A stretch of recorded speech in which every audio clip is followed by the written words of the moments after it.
Hola, ¿qué tal? ¿Cómo están? Desde el corazón de Europa les damos hoy la bienvenida a nuestro programa Está Pasando, hoy desde el plató de televisión del Parlamento Europeo en Estrasburgo, para abordar sin duda alguna cuestiones de gran calado para nuestro país y también, qué duda cabe, para nuestra comunidad foral. Damos ya la bienvenida a nuestras invitadas e invitado. Vamos a hablar, por ejemplo, de la conexión ferroviaria, del coche eléctrico, de la importancia de España, sin duda alguna, que va a capitanear la Unión Europea en los próximos meses, y de muchas cuestiones más con ayuda de nuestros representantes y de nuestras representantes. Damos la bienvenida ya a Adriana Maldonado, europarlamentaria del Partido Socialista.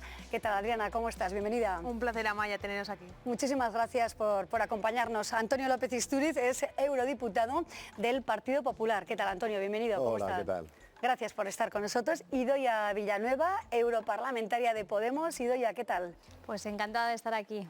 Un placer también compartido. Izaskun Bilbao, europarlamentaria, eurodiputada del Partido Nacionalista Vasco. ¿Qué tal? ¿Cómo estás, Izaskun? Hola, buenas. Muchísimas gracias, por acompañarnos. Encantada. Bueno, pocos días podríamos decir quedan para que España protagonice esta Unión Europea.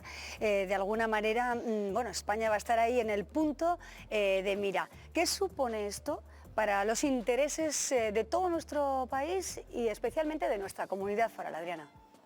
Bueno, yo creo que en primer lugar hay que poner en valor que España tiene una presidencia después de casi 14 años, por lo tanto nos posiciona a nuestro país con las herramientas suficientes para durante estos últimos 6 meses completos de legislatura del Parlamento Europeo poder terminar de negociar leyes, reglamentos, directivas muy importantes, no solamente para España, para Navarra, sino también para el resto de la Unión Europea, y también, ¿por qué no?, España va a tener un rol de liderazgo, de coordinación dentro del Consejo de los 27 Estados miembros, y va a marcar también pues unas posiciones políticas que esperemos también defiendan los intereses de España en materias tan importantes como, por ejemplo, la política migratoria, la política industrial fundamental para nuestro país, y también pues el pacto social europeo muy importante y que posiblemente se ha dejado un poquito de lado durante esta última parte de la legislatura, ¿no? ¿Somos conscientes realmente del valor que tiene el hecho de capitanear, ¿no?, la Unión Europea? ¿Qué consecuencias directas tiene para la ciudadanía de nuestro país? Pues es muy importante, dado, por ejemplo, el hecho de que una presidencia puede cambiar ciertas orientaciones, ¿no?, políticas de la Unión Europea. Por ejemplo, en nuestro caso, en el caso español, devolver un poco la atención a lo que es el Mediterráneo Sur. Y la importancia en estos momentos que tiene, pues vamos a hablar, yo creo, temas como la emigración, temas como también la defensa, la seguridad, en fin, temas que ahora están muy en boga, lógicamente, Ucrania, la llamada atención, los países de Europa del Este en Europa presionan mucho para la atención también al Cáucaso y tal y cual. Es labor nuestra, y será, me imagino, de la presidencia española, devolver también la atención a los intereses de Europa en el sur, que está un poquito en estos momentos todavía desatendida en todas las materias que hemos hablado y en muchas más. Vamos a fijarnos concretamente en nuestra comunidad, ¿no? En Navarra. ¿De alguna manera nos puede beneficiar el hecho de que España esté al frente en pocos días, en poco más de 70 días, de la Unión Europea? Bueno, yo creo que la presidencia española, ¿no?, es una oportunidad para todos y para todas, ¿no? Y yo creo que salga bien esta presidencia será bueno para todos los españoles, ¿no? En este caso, cogemos la presidencia ya al final de la legislatura europea, por lo tanto, va a ser una presidencia de mucho trabajo y de muchas prisas, porque hay grandes dosieres por terminar ahora mismo, ¿no?, con todo lo que tiene que ver con transición energética, con todo lo que tiene que ver en temas de igualdad, en igualdad de derechos de las mujeres y de las niñas, con todo lo que tiene que ver en poner en el centro ese pilar social, como decíamos, para que no termine siendo una commodity o algo al que echamos en mano cuando tenemos ciertas crisis, pero no es un pilar fundamental de la Unión Europea. Creo que la presidencia española tiene la oportunidad, ¿no?, de poner en valor eso durante este proceso, y creo también que es un acierto, ¿no?, del Gobierno en este caso, que vaya a hacer reuniones de esta presidencia en todas las comunidades autónomas, ¿no? Navarra tendrá también sus reuniones informales donde se acogerá esa presidencia, y nos parece importante para recoger esas demandas del territorio y también para que el resto de Europa conozca este territorio nuestro tan plural y tan diverso, ¿no? Claro, ¿no?, el conocimiento, ¿no?, de una institución que es absolutamente relevante para nuestro día a día y que quizá muchas veces la ciudadanía no lo tiene tan claro, ¿no, Izaskun? ¿Es así o no? O cada vez se conoce más, ¿no? Porque es verdad que el Eurobarómetro dice que, bueno, que el 86% de los ciudadanos de nuestro país y ciudadanas valoran cada vez más esta institución. Yo creo que las crisis han sido, bueno, problemáticas, pero han sido también, y hay que buscar las oportunidades. Después del COVID y la reacción de las instituciones europeas para disponer de una vacuna, colaborar como nunca se había hecho, disponer en un año de una solución, poner fondos disponibles para los sectores que más estaban sufriendo, ¿no? Esto ha visibilizado las instituciones europeas la importancia que tiene. Lo mismo ha ocurrido con la invasión ilegal de Rusia en Ucrania. Esa acción común que no se había visto en otro tipo de conflictos, pues ha hecho que una reacción para que haya medidas de fomento como los fondos de Next Generation. Es una innovación política como nunca habíamos visto, porque 5 meses antes estábamos discutiendo sobre si mutualizar la deuda, es decir, nos endeudamos todos para poder salir todos juntos, ¿no? Unos fondos a disposición de los estados, más a disposición de los que más han sufrido, en este caso el Estado español, y creo que todo esto la ciudadanía lo está viendo, pero efectivamente es muy complicado comunicar y es muy difícil sobre todo hablar de las instituciones y lo que representa una presidencia de la Comisión, una del Consejo, la presidencia semestral, pero en cualquier caso hay que seguir intentándolo, hay que seguir reforzando las instituciones europeas y espero que con esta, después de la conferencia El futuro de Europa, donde la ciudadanía ha hablado, pues podamos simplificar también las instituciones y en algún momento la ciudadanía pueda votar directamente a la persona que quiera que presida la Comisión Europea. Bueno, sería un avance notable, ¿no? Qué duda cabe. Se habla mucho siempre, yo creo que cada vez que hemos venido aquí, tanto a Bruselas como a Estrasburgo, sale el tema de la comunicación, los medios de comunicación y el traslado de toda la acción que tiene lugar aquí al resto de la ciudadanía. ¿Cómo se puede mejorar o se debe mejorar esto? Bueno, yo creo que en primer lugar hay que resaltar, y ya se explicaba antes un poco, que yo creo que la pandemia y sobre todo también la guerra de Ucrania han sido un antes y un después en la importancia que tiene la respuesta europea, ¿no? Cuantas más respuestas coordinadas, que la ciudadanía vea que realmente las soluciones que estamos dando a la guerra de Ucrania, que dimos a la pandemia, les ayudan a mejorar su vida, pues más interés tendrán en las instituciones europeas y verán que estas instituciones, en definitiva, estamos aquí para solventar problemas, para solucionar problemas de los ciudadanos y para mejorar nuestras vidas, ¿no? En el momento en el que vean que eso se produce, también lógicamente con ayuda de los medios de comunicación, que cada vez los medios de comunicación vengáis más a las instituciones europeas, que se abran telediarios con medidas tan importantes que afectan a los ciudadanos europeos que aprobamos aquí de forma mensual, pues eso también es una forma de acercar las instituciones a los ciudadanos, ¿no? Claro, ¿no? Porque a veces, muchas veces no se pone el foco por culpa de Europa y no tanto a favor, ¿no? Quizá el mensaje a veces tiene ese punto negativo, ¿no? Bueno, yo creo que mencionabais bien, ¿no?, la importancia de los medios de comunicación a la hora de poner en agenda los asuntos europeos que impactan directamente en nuestra vida en un gran porcentaje, y por eso nosotras siempre estamos tan contentas de que vengáis aquí y tener la oportunidad de hablar, pero creo que no debe ser solo unilateral, ¿no?, la comunicación, sino que tiene que ser bidireccional. Es decir, que es muy importante nosotras desde que entramos en el Parlamento Europeo, en la medida de lo posible, hacer partícipes a la ciudadanía también de los procesos legislativos, ¿no? Como ejemplo, bueno, pues nosotros hemos traído a los taxistas, a los de las plataformas, para poder influir con la Comisión Europea en las directivas de regulación de las plataformas, ¿no? Muchos territorios que están diciendo ahora, oye, estamos yendo hacia renovables, pero tiene un impacto directo en nuestras vidas y no se está teniendo en cuenta estas cosas, ¿no? Pues que puedan tener también ese acceso directo en el proceso, ¿no? Y me parece importante que eso sea bidireccional. Vamos a escuchar ahora la opinión de la calle, porque hemos salido en Pamplona, en la capital navarra, precisamente a preguntar a ciudadanos y ciudadanas qué saben del Parlamento Europeo, cómo les afecta o qué desean. Vamos a verlo. Nada. Ni idea. Uy, muy poco. Bueno, no lo sé. No, pues que es un órgano legislativo que ya es poco operativo y bueno, que esperemos que tenga en el día de mañana tenga más funciones, eso es lo que esperamos. No, sé que tiene mucha influencia, pero la verdad es que en decisiones concretas lo desconozco. Bueno, pues ahí tenemos, ¿no? Diferentes miradas, ¿no? A un mismo tema, como diferentes miradas también, ¿no? Y bastante polémicas en torno precisamente a si el gobierno de Pedro Sánchez lo ha hecho bien. En este caso el Partido Popular ha sido muy crítico con todo el planteamiento de los distintos retos que tiene España en Europa, ¿no? ¿Qué debe hacer el gobierno socialista en este sentido? Vamos a ver, yo me gustaría volver al aspecto de la comunicación previamente, que a mí me importa mucho, porque llevo muchos años, ya llevo 25 años de experiencia como los predicadores, hablando de Europa por los pueblos y ciudades de España. Y yo creo que ha cambiado mucho la percepción. Cada vez hay un mayor interés en la población española sobre el asunto europeo, mucho más de que cuando yo empezaba.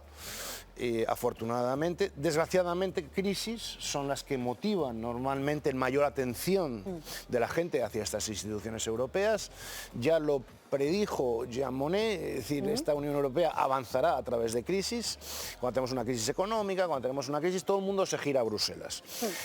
Caer en la tentación del mensaje negativo sobre Bruselas es muy fácil para políticos de segunda categoría, que los haya patadas últimamente, ¿no? Han surgido mucho tras la crisis económica, mucho populismo, ¿no? Que siempre hace de Bruselas el centro de atención, cuando todos sabemos que todavía los que siguen mandando son los Estados miembros.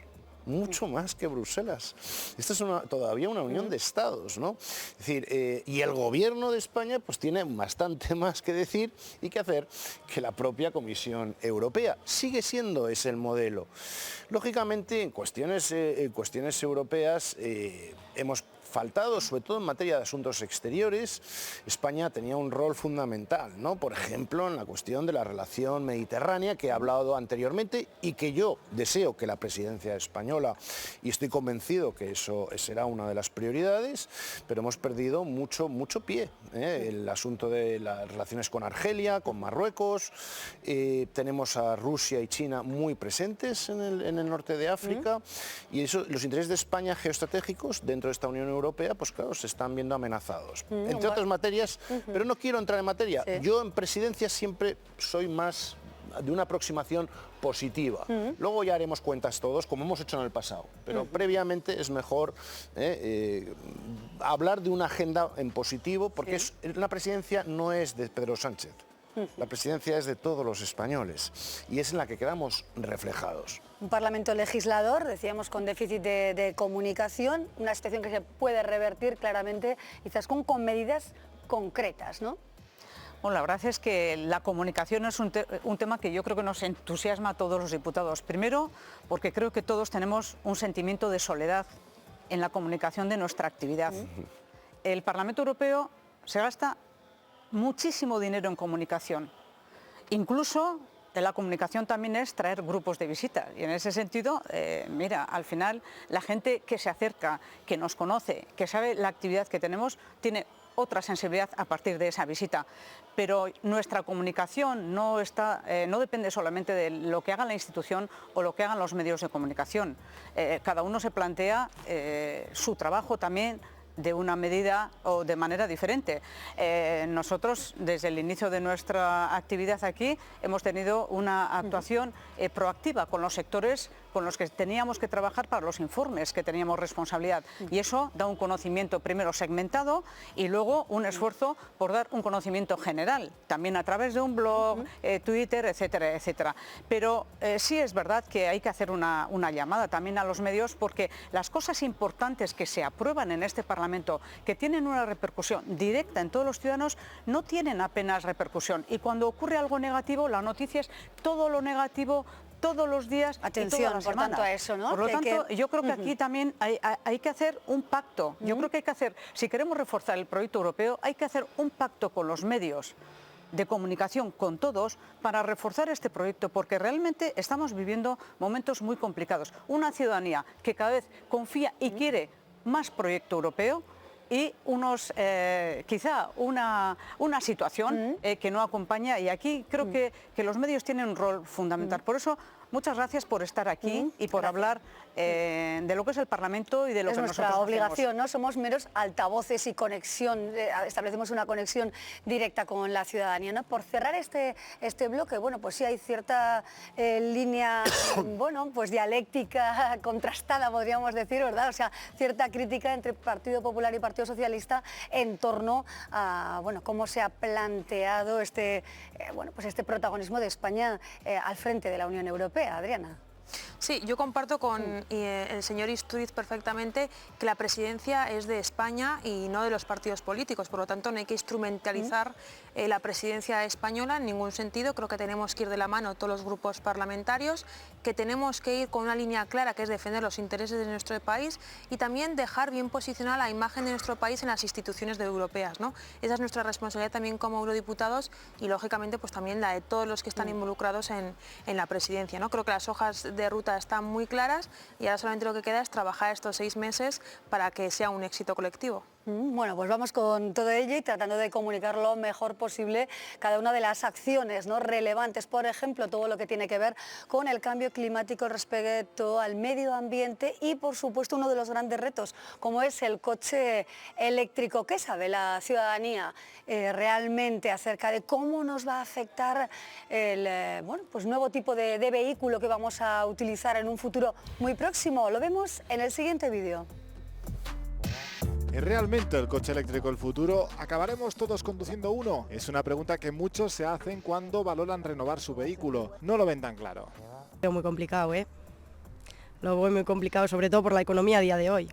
Ahora mismo no hay donde poder repostar o poder cargarlo eléctrico, entonces pues o hay muchas ayudas de fondos europeos o otros sitios, o si no aquí no se va a poder hacer toda esta infraestructura que quieren poner. Entre los inconvenientes está, por ejemplo, el precio que cuesta adquirirlos. A día de hoy para mí imposible.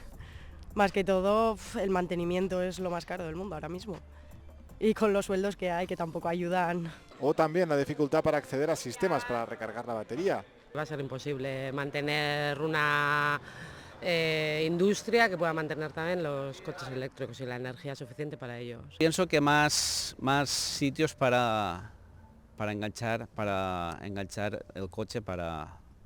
Hoy, esto del 2030, 2035 coche eléctrico, yo todavía no lo veo. Las cifras, eso sí, sitúan Navarra como una de las autonomías donde más coches eléctricos se venden, casi un 7% a finales del año pasado, pero la implantación general está aún muy lejos de ser una realidad. Y ese es precisamente uno de los grandes retos a los que estamos bueno, abocados, el coche eléctrico. ¿Cuáles serán los principales desafíos realmente ante un cambio de planteamiento absoluto, ¿no?, en todo lo que tiene que ver con la conducción? Bueno, creo que los coches y las furgonetas suponen como un 15% de las emisiones de CO2 en Europa, por lo tanto parece bastante claro que es algo a atajar, ¿no? Yo creo que aquí el reto fundamental está en que cojamos la oportunidad que tenemos ahora en la descarbonización, ¿no?, de la industria automovilística para hacerlo de una manera justa, socialmente también, ¿no?, para que no sea un lujo para unos pocos poder acceder a ese coche eléctrico, sino que sea una política integral de territorio, ¿no? Está claro que ir hacia esa descarbonización nos va a permitir tener menor dependencia energética, nos va a permitir hacer una bajada de esas emisiones, pero también tener una mejor calidad de aire y poder disminuir así también enfermedades respiratorias, ¿no? Por tanto, bueno, parece que es algo que por varias vías es importante atajar y por eso se está desde Europa priorizando mucho, ¿no? Claro, pero por ejemplo hay problemas, ¿no? Fábricas de baterías y esto, bueno, pues Navarra está muy atenta, ¿no? Izaskun, ¿qué situación se presenta en este sentido, ¿no? ¿Faltan fábricas de esta naturaleza para hacer realidad, bueno, pues la rotundidad del coche eléctrico en nuestro continente? Bueno, el coche eléctrico todavía no es una realidad al 100%, pero la cuestión de la que más se ha hablado en las últimas semanas y además un informe que establecía la prohibición para la venta de vehículos con motor de combustión para el año 2035, bueno, pues un tema que mi grupo votó favorablemente, pero yo voté en contra, porque después de hablar con el sector de automoción, un sector que ha hecho unos esfuerzos enormes, que ha innovado, que ha transformado, nos decía, podemos llegar al 2030, pero no podemos llegar al 100%. Podemos llegar al 90% tal y como había propuesto en un primer momento la propia Comisión Europea y por lo tanto a nosotros nos parecía una barbaridad. ¿Cuál ha sido el resultado? Pues el resultado ha sido pues que inmediatamente después de haber llegado a un acuerdo en el legislativo, pues gobiernos como los de Alemania empezaron a tratar de revertir esta situación. Y bueno, esto realmente no nos ayuda mucho. Y además nosotros lo que queremos y entendemos es que tiene que basarse toda la transición, incluso en el vehículo, en neutralidad tecnológica, cosa que esta decisión que hemos adoptado no garantiza. ¿Esto qué es lo que pone? Pues pone en situación complicada, más allá de las cuestiones que se han comentado de semiconductores, materiales, retrasos en la producción. ¿Qué es lo que hace? Pues genera una incertidumbre en la gente. Y la incertidumbre que tenemos, ¿qué es lo que provoca? Venta de menos vehículos, envejecimiento del parque, no tenemos los cargadores de los coches y por lo tanto no estamos preparados para dar ese paso en el que se dice esta prohibición al 2035. Claro. Vamos a ver cómo se supera, pero efectivamente esto pone en una situación muy complicada una decisión que nosotros no compartimos al sector de automoción, que sigo insistiendo, sigue implicado en la innovación, en la transformación y sobre todo hay que pensar en la mano de obra, porque la mano de obra también se tiene que ir transformando, tiene que ir formándose para ir adaptándose. Pero hoy por hoy el vehículo eléctrico 100% sería solamente para las personas más pudientes y esto entiendo que no es una medida acertada hoy. Bueno, atención también a la fábrica de Volkswagen, estamos muy pendientes, ¿no?, de si alberga una planta de baterías o no. Y precisamente ayer la presidenta del Gobierno de Navarra, María Chivite, estuvo en Alemania abordando este asunto. Lo vemos y continuamos. Optimistas y con buenas sensaciones salía la delegación navarra de la reunión con el director general de Industria y Movilidad de la Comisión Europea, Marc Niklas. Un encuentro de 40 minutos en el que la presidenta María Chivite, el presidente de Volkswagen Navarra y del clúster automovilístico pedían una moratoria en la aplicación de la norma Euro 7. No estamos cuestionando la Euro 7, sino los tiempos de implementación de la Euro 7. Que esos tiempos, que si podría ser posible trasladarlo hasta el año, la fabricación de combustión hasta el año 27, sería algo factible. Una reunión importante en la que hemos podido fijar nuestra posición, explicar cuál es el impacto que podría tener la aplicación tal y como está redactada ahora mismo y conocemos la norma Euro 7 en nuestra comunidad. Y hemos notado receptividad por parte de los legisladores. Una normativa que se aprobó en noviembre y entraría en vigor en julio de 2025, para el que el sector de la automoción tendría que adaptarse en tiempo récord. Una norma, la Euro 7, que limita las emisiones contaminantes de los vehículos a motor y va más allá, ya que también limitaría las emisiones de los frenos y las ruedas. Algo para lo que la industria europea de la automoción en general y la navarra en particular necesita más tiempo de adaptación. Somos favorables a la transformación, hay inversiones comprometidas para la fabricación del vehículo eléctrico, pero sí que es cierto que necesitamos tiempo para hacer esa transformación. Porque realmente se produzca esa moratoria en unos términos que sean razonables para la aplicación industrial y que podamos entrar directamente con la norma Euro 7 ya con el vehículo eléctrico a partir del año 2026. Una normativa europea que supone un paso más hacia la transición y el impulso del vehículo eléctrico. Así es, bueno, pues el mensaje de la presidenta del Ejecutivo de nuestra comunidad sería fundamental quizá para el desarrollo económico y el progreso de Navarra, que verdaderamente la comunidad albergara esta fábrica, ¿no? Yo el problema, mira, voy a hacer un poco de historia, voy a intentar breve.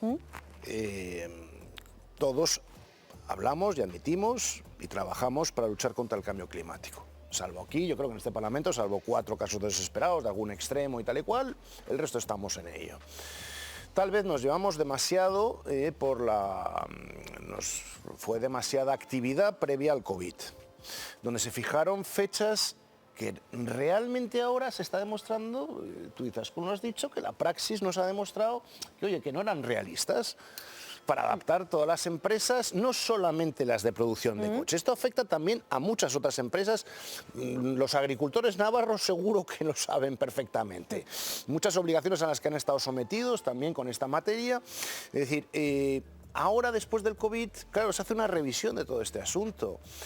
Hay que adaptar. Lo que no podemos permitir es que haya una convulsión social. con todo esto, sino que ir paso a paso, que es lo que por cierto desde el Partido Popular desde el principio siempre pedimos. Es decir, vamos paso a paso permitiendo que las empresas, los grandes tejidos industriales se vayan adaptando a esta realidad que nadie niega del cambio climático, pero hagámoslo de tal manera que no supongan miles de despidos, agricultores sin trabajo. Es decir, vamos a hacerlo de forma razonable. Sí, pero hay una fecha muy concreta, ¿no? Y yo creo que es un error, por cierto. Estas fechas tan concretas al final siempre se cambian, ¿eh? Yo el concretismo... Amaya, yo creo que respecto a la planta de Landaven, no solamente podemos hablar de la planta, tenemos que hablar también de todas las empresas auxiliares de piezas que dan servicio a Landaven y los miles de trabajadores navarros y navarras que dependen de la empresa de Volkswagen en concreto, ¿no? Por eso creo que es tan importante el viaje de la presidenta Chivite con el presidente de Volkswagen a Bruselas ayer, a pedir esa ampliación de plazos del futuro reglamento Euro 7, porque en definitiva viene a consolidar dos cosas. Uno, que la transición verde se tiene que hacer, que tiene que ser una transición que vaya también acaparada y de la mano de mantener los empleos. Los trabajadores de Landaven están preparados para hacer frente al 100% vehículo eléctrico que llegará a nuestras plantas en un futuro. Pero simplemente el sector y el Gobierno de Navarra y nosotros como PSN-PSOE también lo que pedimos es que esos plazos se puedan ampliar un poco para dar esa estabilidad a los miles de puestos de trabajo, ¿no? El sector es en Navarra muy importante, da una cohesión territorial muy importante y por lo tanto tenemos que acompañar al sector de automoción en esta transición que hay que hacer, pero que pedimos que los plazos se amplíen. Y respuesta contundente es la que se espera en favor, como decimos, ¿no?, de todos los navarros y navarras. Exactamente, la presidenta en Bruselas. Hoy estamos en Estrasburgo. Europa tiene mucho que decir también al respecto, ¿no? Y les va la vida a muchos navarros y navarras respecto a lo que pase aquí, la decisión final o la decisión, bueno, pues más cerrada, podríamos decir. Sí, totalmente, ¿no? Yo creo que hay un foco muy importante ahora en diferentes medidas para llegar a alcanzar ese objetivo que nos hemos puesto en 2030 de la reducción del 55% de las emisiones, ¿no? Evidentemente esto hay que hacerlo con planes integrales para que no solo unos pocos puedan llegar y recaigan las consecuencias precisamente en quienes más sufren, la vulnerabilidad, quienes más sufren, ¿no?, ese cambio climático. Pero es que vamos muy tarde. Es evidente que el cambio climático lleva años negándose, quiere decir que en nuestro propio país hace bien poco hemos tenido a presidentes negándolo y hoy hay gobiernos territoriales, ¿no?, Castilla y León, por ejemplo, donde tenemos vicepresidente que iba el otro día al instituto a decirle a los jóvenes ser valientes en negar el cambio climático. Esto es realmente peligroso.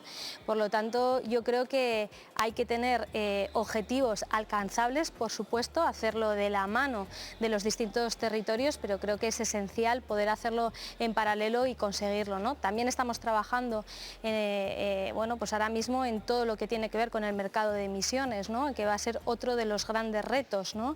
Es necesario que tengamos un cambio de ese modelo productivo, económico, de alguna manera que nos permita pues limitar ese consumo energético y hacer sostenible también nuestra actividad. Bueno, diferentes aristas y miradas a temas relevantes como el coche eléctrico, el respeto al medio ambiente y también, bueno, pues el conocimiento de Europa. Vamos a hacer una mínima pausa, pero seguimos aquí en Está Pasando desde Estrasburgo, desde este plató de televisión del Parlamento Europeo. Una pausa y seguimos hablándoles, entre otras cuestiones, de inmigración y también de la conexión de España, de la Y vasca y de los trazados definitivos. Lo vemos.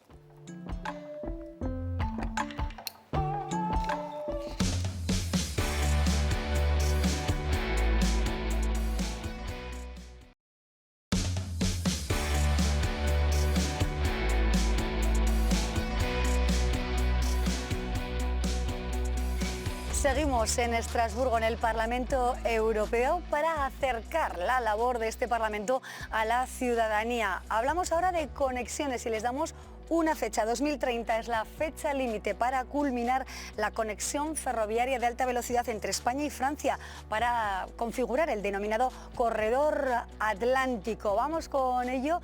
Ya saben que nos acompañan eurodiputadas, eurodiputado de las diferentes formaciones políticas: Partido Socialista, Podemos, Partido Nacionalista Vasco y Partido Popular.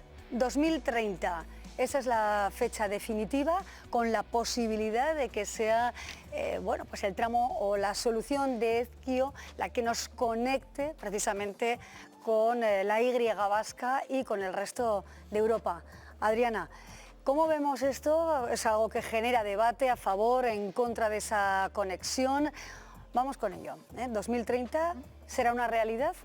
Bueno, esperemos que el año 2030 en realidad sea ya una realidad. Llevamos desde el año 2007 en Navarra pidiendo ese tren de altas prestaciones. Es verdad que hay grupos políticos que están en contra todavía hoy en el año 2023. Lo importante es que el tren llegue, que llegue de la mejor manera posible en calidad de seguridad y sobre todo está demostrado que cuando el tren llega a un territorio no solamente aumenta el empleo, aumenta el turismo, sino que también cohesiona el territorio. Yo creo que es importante eso y sobre todo ahora mismo lo que estamos es no depende esto de decisiones políticas, sino que lo que depende es exactamente de que los técnicos digan cuál es el mejor trazado posible y en eso pues será en lo que se determine finalmente cuál será el tramo. Pero lo importante es que el tren llegue, que se haga antes del 2030 y toda la voluntad política pues creo que la tenemos que poner en que ese tren sea una realidad. Pros y contras, porque hay quien opina que no es acertada la medida de tener una conexión ferroviaria. Bueno, yo creo que es el debate eterno, ¿no? En Navarra se lleva hablando de esta conexión muchísimo tiempo. Yo creo que los compañeros y compañeras de Navarra han tenido múltiples debates al respecto sobre si es necesario un tren de alta velocidad, ahora le hemos cambiado a altas prestaciones, si de verdad se van a poder llevar mercancías como tanto se promete en este tren de altas prestaciones. No hay tantas experiencias, no tenemos tantos trenes de alta velocidad que lleven mercancías, con lo cual que son un conjunto de promesas que ya veremos si son cumplidas o no, y que lo que sí es necesario es que tengamos un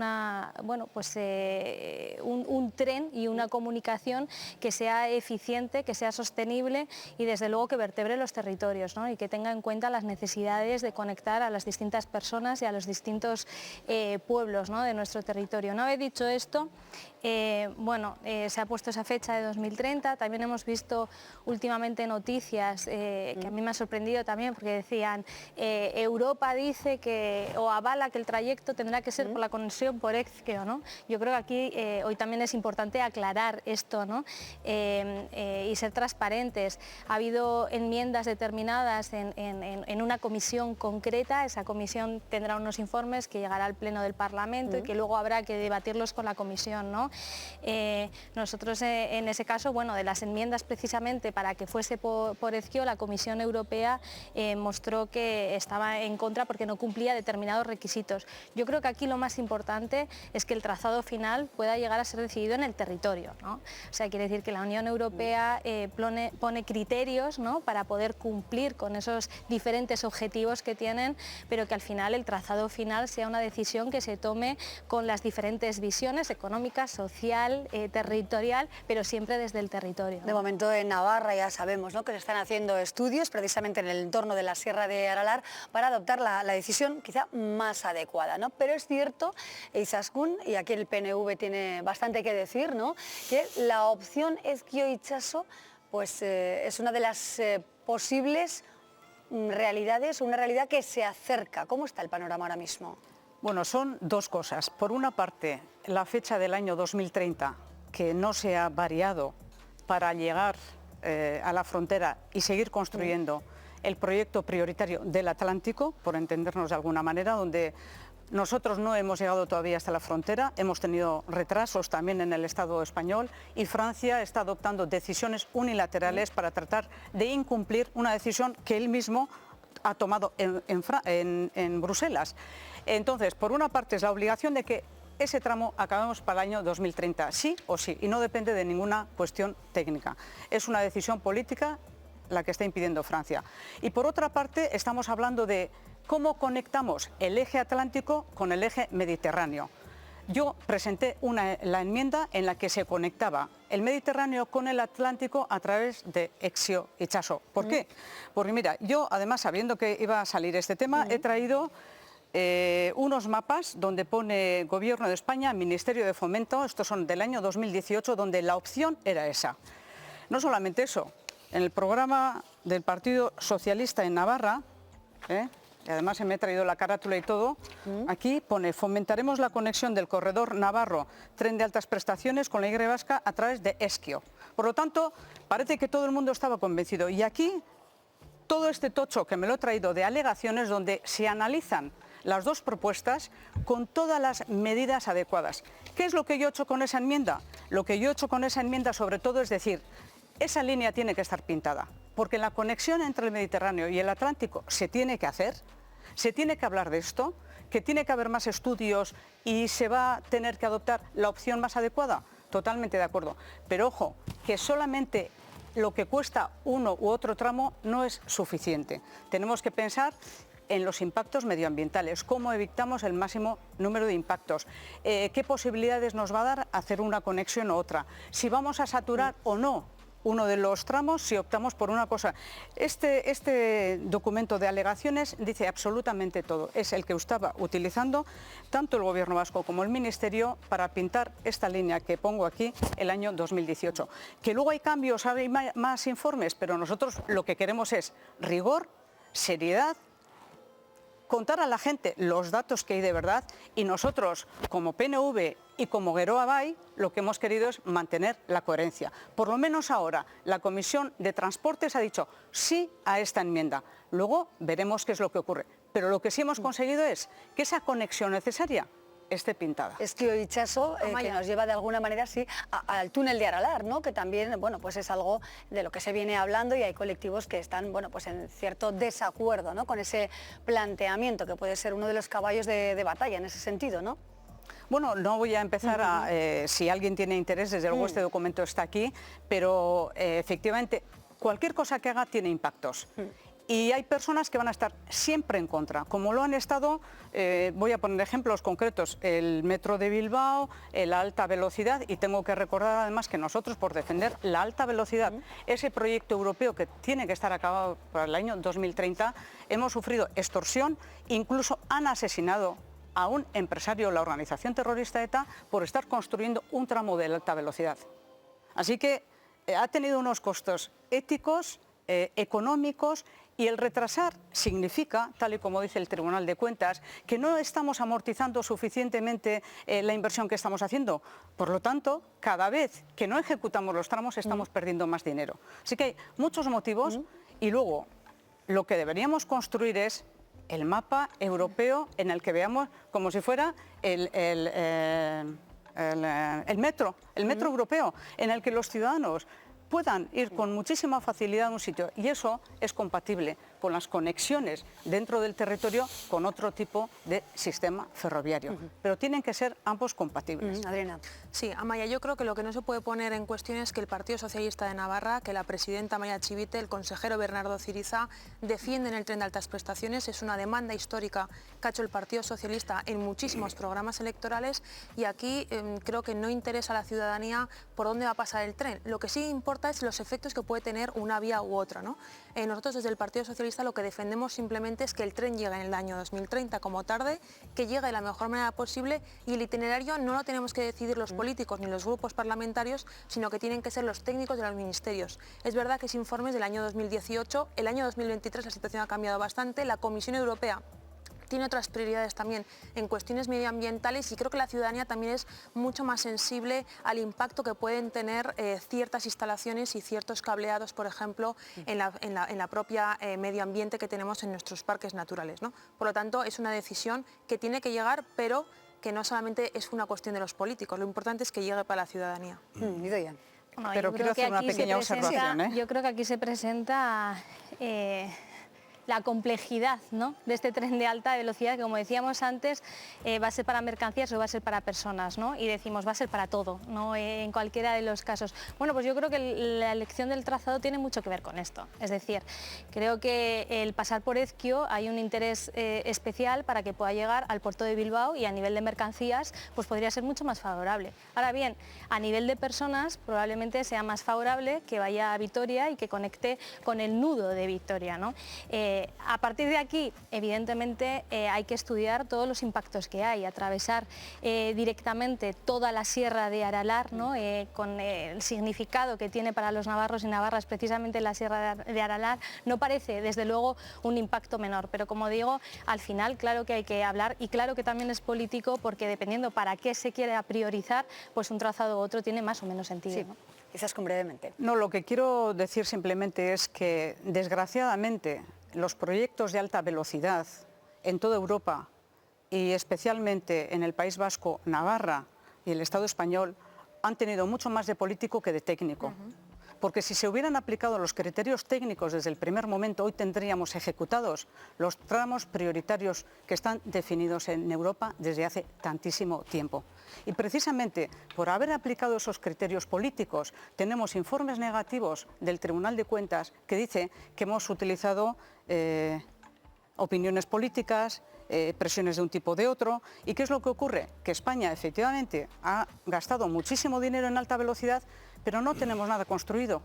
Las zonas transfronterizas, que es lo que el último informe le está dando prioridad, porque las zonas transfronterizas son las que acumulan más CO2, porque las zonas transfronterizas son las que tienen las retenciones de los camiones, porque las zonas transfronterizas son las que nos impiden tener más competitividad y por lo tanto yo estoy de acuerdo, ojalá le hubiéramos aplicado menos criterio político y ojalá también en este informe, que como digo yo, se hace el análisis, que no es cuestión de mirarlo, no solamente hay un impacto de Aralar, hay muchos más impactos y en este caso la mejor opción, yo lo que estoy diciendo es la mejor opción, pero que el costo no sea el criterio único y determinante para ir hacia una opción o hacia la otra, porque las protestas medioambientales van a tener un proyecto u otro. Así que yo estoy de acuerdo, hacer con rigor, utilizar los recursos como Dios manda, utilizar con eficacia y eficiencia cada uno de los euros que va a permitir, pero el haber dibujado en el mapa significa también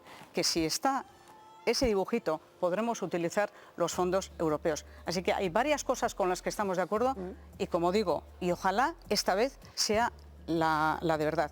Y en nuestro caso estamos haciendo una infraestructura de carácter mixto, que pueda servir para pasajeros y para mercancías, porque ese tiene que ser también el reto. No es cuestión de que beneficie más a uno o beneficie más a otro. La verdad que es un tema del que llevamos es apasionante, pero es cuestión de que beneficie beneficie y sobre todo una inversión tan importante no la tengamos saturada en 15 años porque hemos tenido solamente en cuenta lo que costaba el dinero, ejecutarlo. ¿no? El dinero, en porque definitiva. para que no tengamos saturaciones, que es lo que estamos tratando de evitar. Y esto es una gran aportación a la consecución de los objetivos medioambientales. Sacar esto del debate político no parece fácil, ¿no, Antonio? Bueno, precisamente Además, en este momento ¿sabes lo que pasa? electoral, ¿no? Hay un gran ausente en este debate, que es Bildu, que es muy responsable de muchas cosas que hemos hablado. El tema de las factorías, en fin, el tema medioambiental, el tema de las exigencias, porque pertenece al grupo de los verdes europeos. No tenemos diputado de Bildu porque tiene ese chanchulleo. Pertenece al grupo de la izquierda. Que pertenece al grupo de la izquierda. Ah, pertenece al grupo de la izquierda. Ah, mira, vaya por Dios. Pero tienen este arreglo, ¿no? Que ahora es una diputada gallega que les representa, ¿no? A los navarros, ¿no? Aquí en el Parlamento Europeo. Pero dicho eso, y vamos a ver. Seamos serios, Navarra tiene que estar en alta velocidad. Como sea más político, más técnico, como quieras, tal y cual, es decir, Navarra tiene que estar ahí. Y sobre todo cuando estamos hablando de la conexión con Francia. Y coincido con Izaskun totalmente en que aquí el problema es Francia. Y el Se habla de gobierno de España... 2042, ¿no? De retrasos quizás hasta 2042 para esa conexión también en la parte gala. Yo hablo poquito y sí. No, adelante. No, adelante. Sí. Era un apunte sin más. La fecha. De lo poco que hablo. Adelante. Pero que estamos de acuerdo. Y el gobierno de España, sea Pedro Sánchez o el que venga después, va a ser del Partido Popular o no, es decir, tiene que ser muy firme en esta cuestión porque nos está toreando, pero vamos, Francia... se está riendo en nuestra cara, como ya hizo con las conexiones energéticas. No podemos ceder, y España tiene que ser muy firme en esto, ¿no? Y la diplomacia española a veces aduce un poco, no la política, sino la diplomacia española de un poquito de ese afrancesamiento, que debemos vencer, esa especie de sentimiento muchas veces de inferioridad. Y debemos luchar.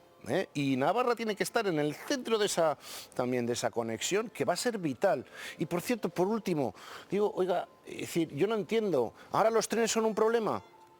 Pero oiga, si van a quitar coches y autobuses y aviones, entonces ahora también los trenes son un problema. Es que nunca acabo de entender. Entonces, ¿qué vamos a tener que ir? ¿Vamos a volver a las carretas o qué pasa?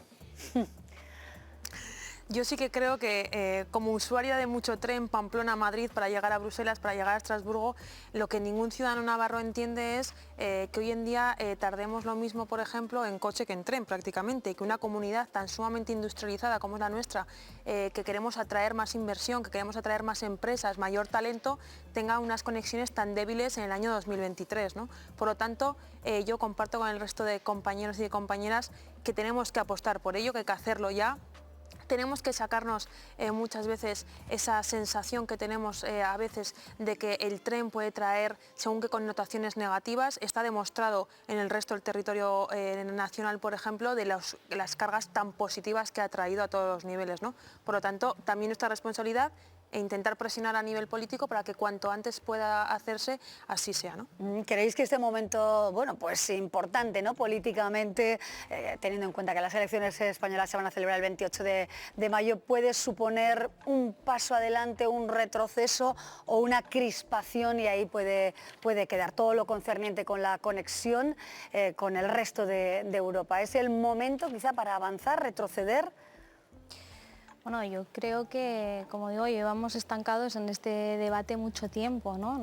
Bajo nuestra perspectiva, que a veces intenta disfrazar de estar contrario al tren, no para nada, ¿no? O sea, nosotros pensamos que el tren es un medio de transporte con mucho futuro, ¿no? Ahora bien, ¿cómo tenemos que implementar ese tren, ¿no? Hay también estudios muy serios que han hecho, por ejemplo, la plataforma de Navarra por el tren, ¿no? Que habla de cómo utilizar parte de las vías que ya hay y utilizar los trazados para mercancías y para pasajeros, dependiendo de cuál sea el fin, con trazados diferentes y con diferentes alternativas tecnológicas. Yo creo que, bueno, que como decía, hay que seguir hacia adelante, y que desde luego Europa tiene muy claro cuáles son los requisitos que pone para apoyar este tipo de infraestructuras, y que tendrá que ser el territorio el que decida cómo y por dónde termina haciéndolo, ¿no? Bueno, pues veremos si seguimos avanzando en esa conexión o nos quedamos aislados y aisladas. Amaya, es que esto va a salir, yo creo que no tiene sentido que salga en la próxima campaña electoral. ¿Por qué? Porque estamos hablando de proyectos europeos. Hemos tenido un voto en la Comisión de Transporte la semana pasada y ahora han empezado las negociaciones, y le corresponderá al Gobierno español liderar dentro de ese semestre que hemos estado comentando antes el resultado de este informe con el Parlamento Europeo. Por lo tanto, será la posición que fije el Parlamento, la que fije el Consejo, y luego la negociación. Así que hay un rol fundamental que nosotros efectivamente trataremos de presionarle para que no solamente se ratifique y se adopten todas las enmiendas como Parlamento que han sido dirigidas a reforzar, a cumplir, a exigir, a pedir coherencia entre los planes nacionales y los planes que se han aprobado a nivel europeo, y por lo tanto, pues hablando de la responsabilidad y la presidencia que comentábamos al principio, pues esto yo creo que queda fuera del debate, porque, como digo, el plazo del 2030 no se ha cuestionado por nadie. El año 2042 es un informe interno de París que no lo entendemos, porque además no tiene ningún sentido, y no creo que Macron quiera incumplir decisiones que él ya ha adoptado en Bruselas. Bueno, pues yo no cuestiono el 2030, pero yo te he dicho antes, quizás, que ya sabes que esto de poner fechas topes a mí siempre me parece un poquito osado, pero bueno, he dicho, es mi opinión particular. Pero eso hay que acabar. No, pero nunca se cumple. Al final nunca se cumple. No se cumple, porque aquí también hay que decir que por los sucesivos gobiernos españoles no se ha ido cumpliendo en plazo, y nosotros especialmente hemos tenido que estar presionados. Algunos creen que era porque nosotros teníamos el tramo País Vasco y Navarra, y no, es porque es que otra de las cosas que tiene que quedar claro para la gente es que los proyectos europeos significan, en el caso del Atlántico, conectar Portugal hasta el norte de Europa.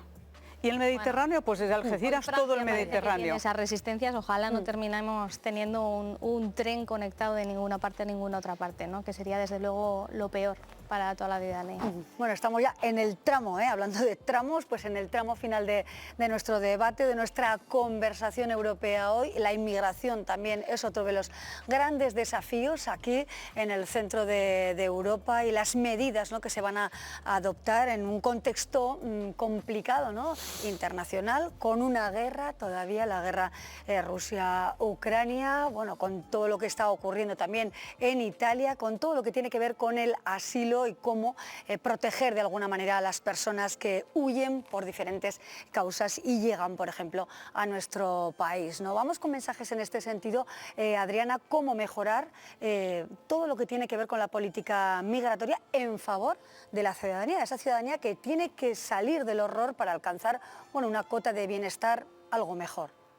Bueno, Amaya, yo creo que desde el año 2015 la Unión Europea ha estado teniendo una política errónea, poco efectiva en cuanto a las políticas migratorias y poco humanizada, ¿no? Creo que estamos en un momento en el que si queremos ganar esa credibilidad en cuanto a las políticas migratorias, el pacto de asilo, la presidencia española tiene que jugar un rol fundamental.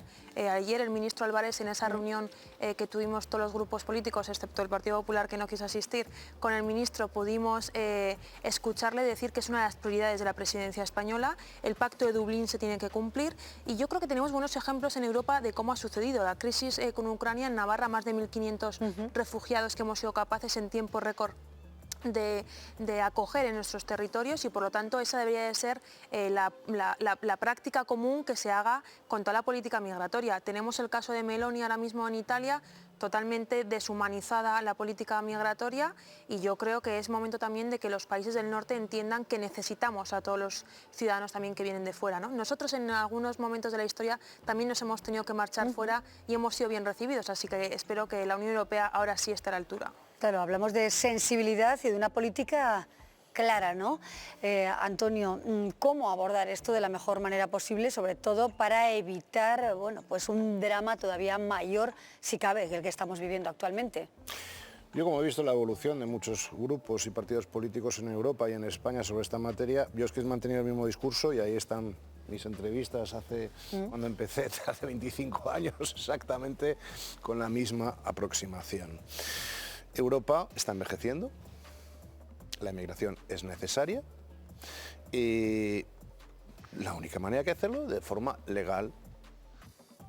Nada más. Se han citado casos totalmente ciertos. España fue un país que emitió inmigración. Tenemos que tener en cuenta también esa solidaridad. Lo digo porque hay algunos que quieren que entre todo el mundo mañana por la mañana y otros que quieren que no entre nadie. Pues digo yo que hay una posición intermedia. Necesitamos esa inmigración, pero que esté adaptada también a las posibilidades económicas y sociales de nuestro país. Y eso es una tarea ardua y se están buscando muchos modelos. Yo no creo que la Unión Europea esté fracasando en esa materia. Es precisamente ahora es la presidencia española una de las que a lo mejor puede encargarse de esta materia, ¿no?, en materia de migración, de elaborar ese acuerdo. Por lo tanto, deseo lo mejor. Yo creo que más creo en el asunto, en el mensaje positivo, porque es necesario precisamente desde ese punto de vista humano. Millones de personas que quieren venir a vivir a Europa, lógico y normal, porque están viviendo alrededor nuestro. Nosotros estamos en una burbuja de democracia, de libertad, no perfecta, pero con sus problemas, pero que es muy atractiva para todo el mundo. Pues, oiga, claro. El principal desafío, ¿cuál es ahora mismo, ¿no? En 2023, ¿cuál es el principal desafío a lo que la Unión Europea tiene que mirar de frente y atajar el drama? Bueno, Maya, yo creo sinceramente que este es el mayor punto negro de las políticas europeas, ¿no? La política de migración y de asilo en la Unión Europea en los últimos años está marcada claramente por la crueldad y la deshumanización total de las personas, ¿no? Tenemos múltiples naufragios, tenemos la criminalización, la persecución de las ONGs, de los activistas que avisan de posibles naufragios, y tenemos acuerdos de vergüenza con países que decimos que son seguros, ¿no? Yo creo que hay que dar un cambio de rumbo total a este pacto migratorio, y que España con la presidencia pues tendrá una oportunidad para hacerlo. Evidentemente hace falta que haya vías legales y seguras, pero para eso asilo, hace falta habilitarlas, hace falta que se den asilos en embajadas. No hace mucho nos acordaremos que bueno, estábamos muy preocupadas todos por la situación de Afganistán, ¿no? Y hoy en día las mujeres siguen bueno, privadas de los derechos más fundamentales en Afganistán. Hubo un gran despliegue de inmigración y sin embargo están teniendo muchos problemas para acceder al asilo a través de embajadas en Pakistán, por ejemplo, y tenemos ciudadanos navarros sufriendo esto ahora mismo. Creo que es muy importante, y termino, vías legales y seguras, que los fondos de desarrollo no vayan ligados al control de fronteras, que tengamos una clara definición de lo que son países seguros, ¿no? Y también que seamos capaces de abordar con decisión las causas, es decir, por qué las personas se ven obligadas a buscar otro lugar. Y ahí hay mucho que hablar de política económica europea y también de lo que va a condicionar el cambio climático. Muchos interrogantes y a poquito tiempo, brevemente, Izaskun, ese titular. Te reclamo acerca de cómo mejorar la calidad de vida de nuestros convecinos, ¿no? de los ciudadanos que lo están pasando peor y que nosotros estamos en la obligación de ayudarles. Bien. Primero, con un enfoque humanitario, que es lo que nosotros hemos hecho siempre como partido político, y como no hemos reaccionado también a las no políticas de la Unión Europea para solventar esta situación. Ya el año 2018 el lehendakari Iñigo Urkullu presentó un programa SER, donde establecía 3 factores para hacer un reparto de las personas que llegaban, en este caso al Estado español, un reparto en función del número de empleo, de los ingresos, del Producto Interior Bruto de cada una de las regiones. Esto fue presentado en Bruselas, fue presentado hasta el Papa, se sumaron además, y venimos aquí a presentarlo, el País Vasco junto con Navarra, Melilla, casualmente otras regiones también francesas, para pedirle a Europa que aplicara una medida de este tipo para reaccionar de manera inmediata. Por lo tanto, es verdad que hemos suspendido. Ahora mismo la presidencia española va a tener todo el paquete de asilo y de inmigración que se está incumpliendo por parte de la mayoría de los países europeos, pero nosotros decir que sí tenemos una aportación realizada, podría ser un buen sistema de distribución porque tenemos posibilidades. Y es un factor de envejecimiento, pero es un factor también de competitividad. Nos hace falta esta gente, y si no lo hacemos por humanidad, algunos por lo menos que lo hagan por egoísmo. Por si interés, ahora mismo, quizá para mantener ese talento, atraerlo hacia nuestro país. Bueno, quedan muchas ideas todavía para barajar, pero para eso está precisamente este entorno europeo, para conocer detalles de cómo trabajan precisamente aquí en esta sede por el beneficio y el bienestar de la ciudadanía de toda esta comunidad europea que hoy nos ha recibido. Muchísimas gracias por acompañarnos, por aportarnos visiones tan diferentes y contrastadas. Adriana Maldonado, muchísimas gracias. Idoia Villanueva, Izaskun Bilbao, Antonio López Istúriz, eskerrik asko. Muchas gracias y a ustedes. Gracias también por acompañarnos en este tramo europeo del Está Pasando. Volvemos muy pronto. Adiós.